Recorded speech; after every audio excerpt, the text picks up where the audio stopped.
Ontario government provides timeline for lifting health measures.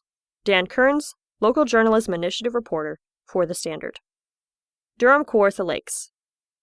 Ontario provincial government officials have provided a timeline and plan for the province to gradually lift all remaining COVID-19 related public health measures. The announcement was made by Premier Doug Ford, Health Minister Christine Elliott, and Chief Medical Officer of Health Dr. Kieran Moore at a press conference on Friday, October 22nd. We're sticking with what's worked for our province. This is a cautious plan. It slowly lifts public health measures over time, allowing us to monitor any impacts to our hospitals and in our communities. It provides Ontarians and businesses with a certainty they need to make plans of their own. It will do everything possible to avoid broad lockdowns while enabling a tailored and localized response, should we need to act, Premier Ford said. The first part of this plan occurred on Monday, October 25th, with capacity limits lifted at restaurants, bars, gyms, and indoor meeting spaces. At the same time, other settings will be permitted to lift capacity limits if they choose to opt in to require proof of vaccination for staying in the facility.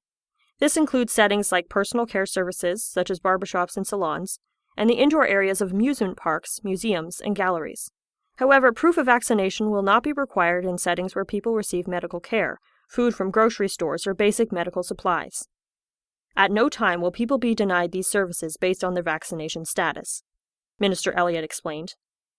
If these services choose not to opt in, they can still operate their businesses but will still have the capacity limits set by the province remaining in place. Following that, the province plans to continue to cautiously and gradually lift other public health measures in November 2021, in January, February, and March 2022, according to Minister Elliott. Notably, if the situation is not deteriorating, and in the absence of concerning trends on January 17, 2022, there would begin a gradual lifting of vaccine certification requirements, Chief Medical Officer of Health Office directives, and capacity limits in settings where proof of vaccination is not required, Minister Elliott added. Dr. Moore explained how a business would opt into the proof of vaccination system.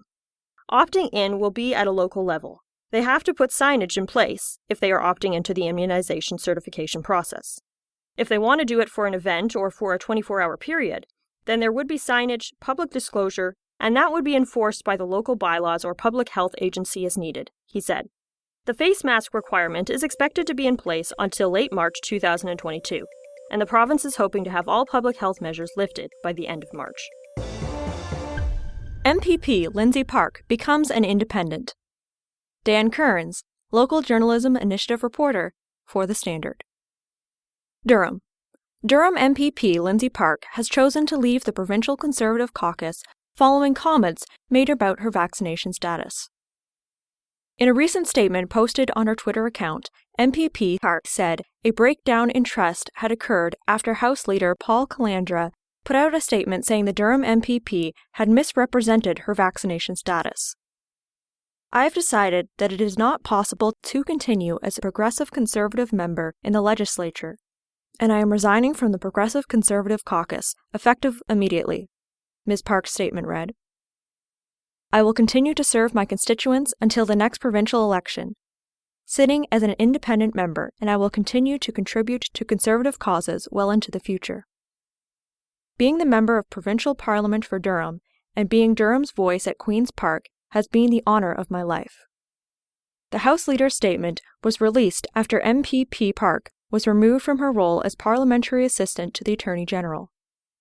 Ms. Lindsey Park will no longer serve as Parliamentary Assistant to the Attorney General, as we recently learned she misrepresented her vaccination status.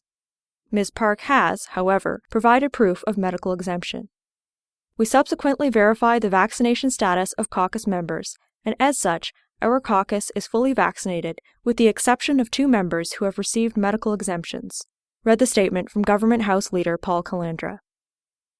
However, in her lengthy statement, MPP Park claims this is false information. On August 10th, in a call with advisors to the Premier, I communicated that I had thought about it and decided I was going to get the COVID-19 vaccine. Following this communication, I booked the soonest available appointment with my doctor.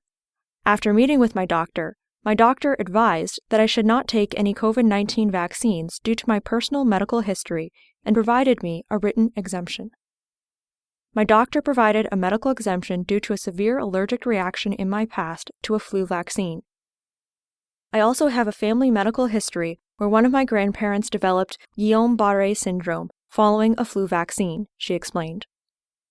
MPP Park stated she then wrote a letter to Premier Ford and delivered it to his office advising him of this change in status.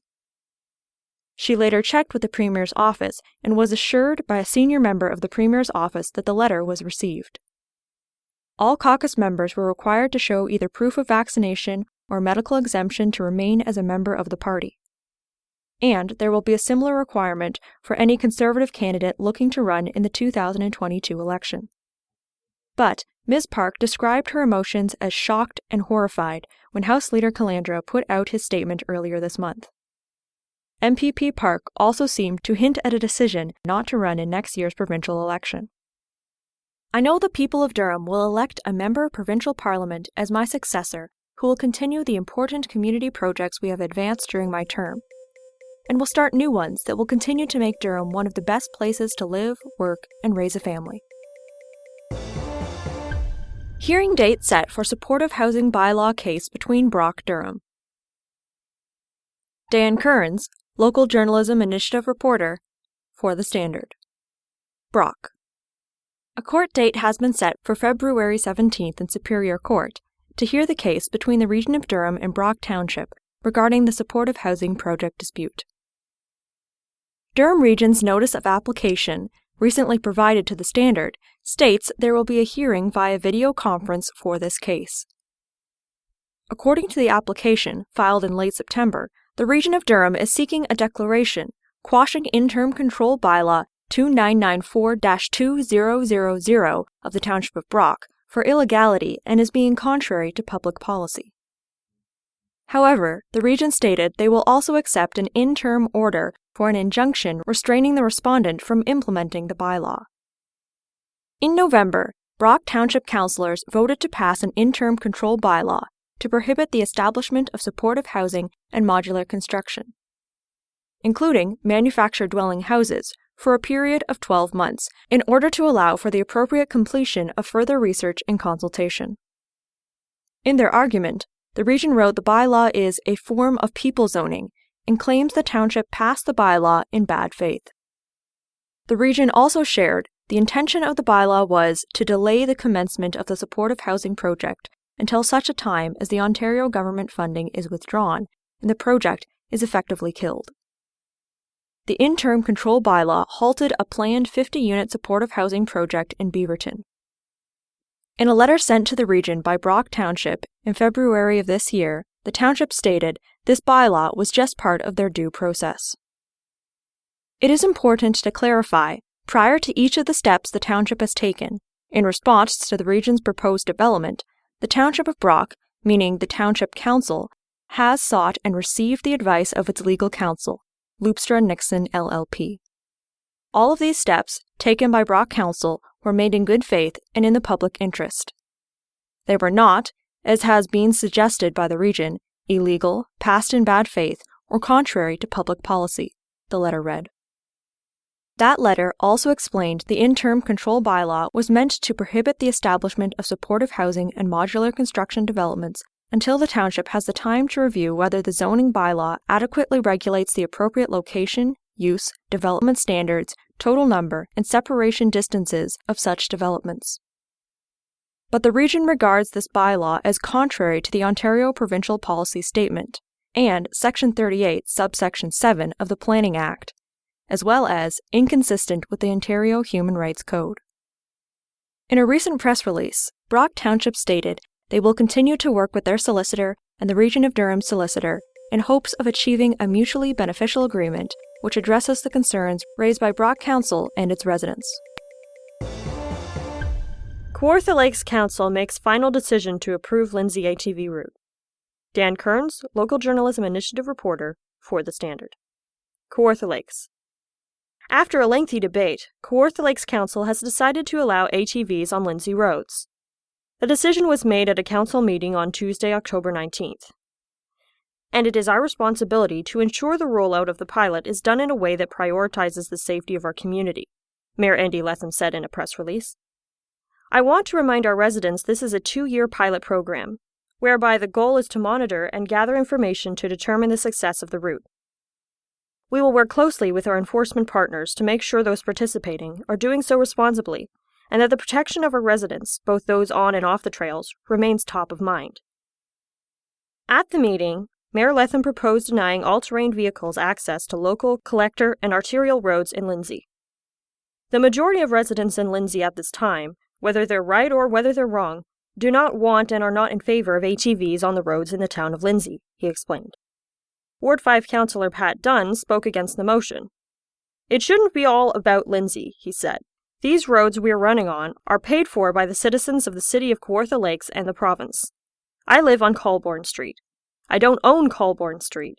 So when motorbikes go by my house at whatever time of the day, I don't get to say I don't want motorbikes on my road. Ward 8 Councillor Tracy Richardson asked for the city to give this pilot project a chance. This is part of rural lifestyle in the city of Kawartha Lakes, and it's still a rural community. But Ward 7 Councillor Pat O'Reilly argued there is no precedent for this type of action. No other municipality in Ontario our size allows ATVs through it, he stated. After Mayor Lethem said he disagreed with the continual spin from Councillor Dunn, the Ward 5 councillor fired back. You've done nothing but sow division in this city since this topic came up. You sit there and play both sides of the coin. You sit there and say, I'm in favor of it, and then you rig the system so it fails, Councillor Dunn said. In a recorded vote, the motion failed 5-4. Councillor Dunn then raised a separate motion to approve a route through Lindsay, which will include Logie Street, King Street, Lindsay Street, Wellington Street, Victoria Avenue, Elgin Street, Angeline Street, and Thunderbridge Road. That motion passed 5-4. The Standard Podcast was produced by Greenstream Studio for the Standard newspaper.